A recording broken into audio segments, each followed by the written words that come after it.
मोहन अपने काम के सिलसिले में दिल्ली शहर आया हुआ था। एक साधारण सीधा सादा इंसान, उम्र कोई 32-33 के आसपास। दिल्ली उसके लिए नई थी। शोरगुल, ट्रैफिक, भीड़ और अनजाने चेहरे। पर काम ने मजबूर किया था, इसलिए रहना पड़ा। शहर के बीचों बीच कमरा ढूंढना आसान नहीं था। किराए हर जगह आसमान छू रहे थे। ऐसे में एक दिन ऑफिस के एक पुराने साथी ने बताया, पुरानी दिल्ली में एक हवेली है, थोड़ी टूटी फूटी लेकिन सस्ती है। मालिक महीने का बस 5,000 लेता है। शुरुआत में मोहन ने हंसकर टाल दिया, पुरानी हवेली में कौन रहेगा।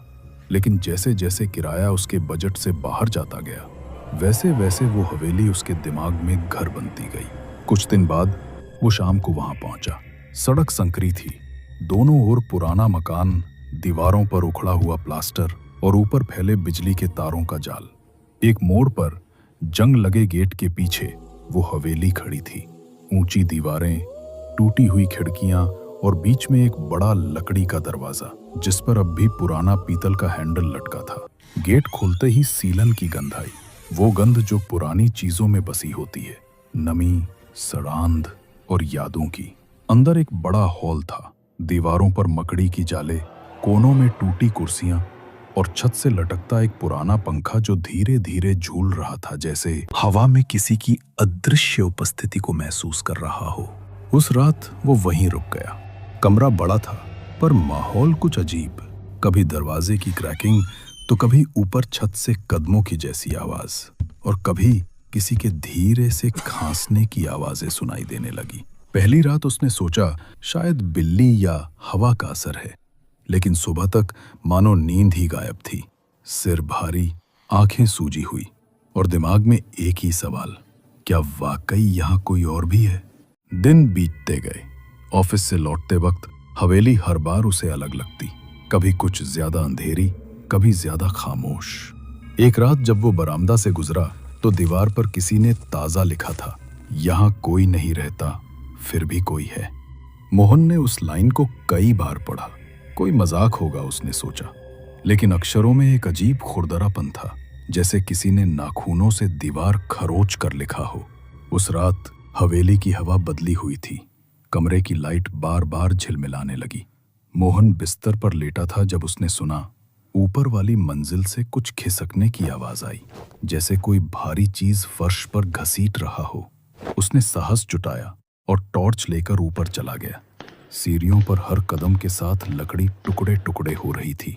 ऊपर पहुंचकर उसने देखा, एक पुराना संदूक खुला पड़ा था। उसके चारों ओर धूल और राख बिखरी हुई थी। संदूक के अंदर कुछ पुराने कपड़े थे और एक तस्वीर, काले सफेद रंग की। उस तस्वीर में एक औरत थी, बाल जूड़े में, आंखों में गहराई, चेहरे पर कोई भाव नहीं। पीछे लिखा था, शारदा 1978। मोहन ने तस्वीर उलटती, पर तभी उसे लगा जैसे किसी ने उसके पीछे से सांस ली हो। वो पलटा, पर वहां कोई नहीं था, सिर्फ खुली खिड़की से आती ठंडी हवा और झूलता हुआ पर्दा। अगली सुबह वो उठते ही हवेली से बाहर निकल गया। किराएदार को ढूंढा, पर कोई पता नहीं चला। पास के चाय वाले ने कहा, भाई वो हवेली तो सालों से खाली है, वहां कौन रहता है। मोहन का डर हकीकत में बदल गया। वो सारी बात चाय वाले को बताना चाहा, लेकिन उसने कुछ नहीं कहा। उसे खुद पर ही शक होने लगा, क्या सच में वो सब हुआ था। पर उसी रात जब वो हवेली लौटा तो दरवाजे पर रखी वही तस्वीर फिर से दिखी, जिसे उसने सुबह बाहर फेंक दिया था। तस्वीर के पीछे अब नया लिखा था, अब तुम यहाँ हो। उसकी रीढ़ में सिहरन दौड़ गई। कमरे में हवा जैसे भारी हो गई थी। लाइट फिर से झिलमिलाई और टॉर्च बंद हो गई।